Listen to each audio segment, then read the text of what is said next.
তো দর্শক এটা হচ্ছে ইকোসল, এটা হচ্ছে শক্তিশালী জীবাণুনাশক। এটা প্রতি 10,000 লিটারের জন্য 5 থেকে 6 ml প্রয়োগ করতে হবে ভালো করে ঝাঁকিয়ে নিয়ে।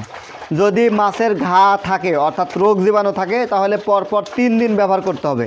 এটা ব্যবহারের নিয়ম হচ্ছে এই যে সুপার সল্ট লবণ, যে কোনো এই ধরনের প্যাকেট লবণ। দর্শক আমরা এতদিন জানছি যে রসল ব্যবহার করতে হয়। রসল আসলে পুকুরের জন্য, আপনারা ট্যাঙ্কের জন্য অবশ্যই এই ধরনের প্যাকেট লবণই ব্যবহার করবেন। মোল্লা সল্ট হতে পারে, এসিআর হতে পারে, যে কোনো লবণ।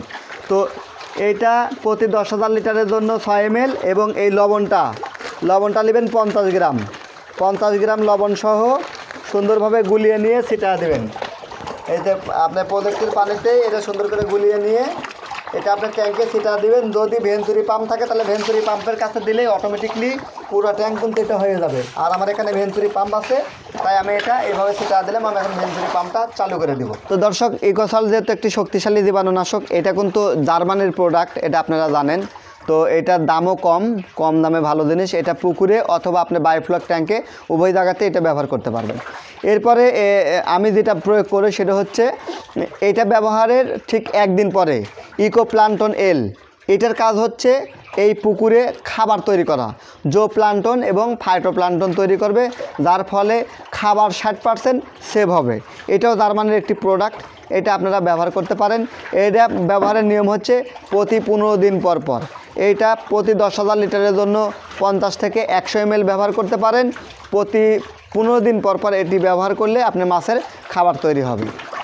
এছাড়া আমাদের কাছে আছে হচ্ছে ইউকা ফাস্ট। যদি আপনার প্রজেক্টে কখনো অ্যামোনিয়া গ্যাস বেড়ে যায়, ইমার্জেন্সিভাবে কন্ট্রোল করার জন্য আপনারা ইউকা ফাস্ট ব্যবহার করতে পারেন। এটা ব্যবহার করলে আপনার পানিতে যে ক্ষতিকারক গ্যাসটা আছে এটা দূর হয়ে যাবে। পিএইচের মান নিয়ন্ত্রণ করার জন্য আমরা ব্যবহার করব জাম কিলার।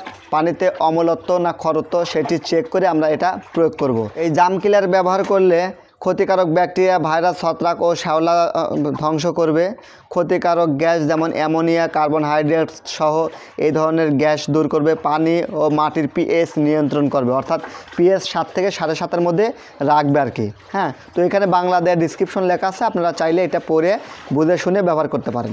এটা 500 ml যদি আপনি পুকুরে ব্যবহার করেন তাহলে 2 বিঘা পুকুরে এটা ব্যবহার করতে পারবেন। আর যদি বায়োফ্লক ট্যাঙ্কে ব্যবহার করেন তাহলে প্রতি 10,000 লিটারের জন্য আপনারা ব্যবহার করবেন 10 ml। প্রতি 10,000 লিটারের জন্য এটা 10 ml ব্যবহার করবেন। দর্শক এই ছিল আমার আজকের এখানে কি ব্যবহার করি সেই জিনিসের বিবরণ। পরবর্তীতে অন্য কোনো বিষয় নিয়ে আপনাদের মাঝে আমি আবার চলে আসব। আমি TM Mofidul Islam, TM electronics, biofloc A to Z এবং ফিশ মেডিসিন। সবার সুস্বাস্থ্য কামনা করে বিদায় নিচ্ছি। আল্লাহ হাফেজ।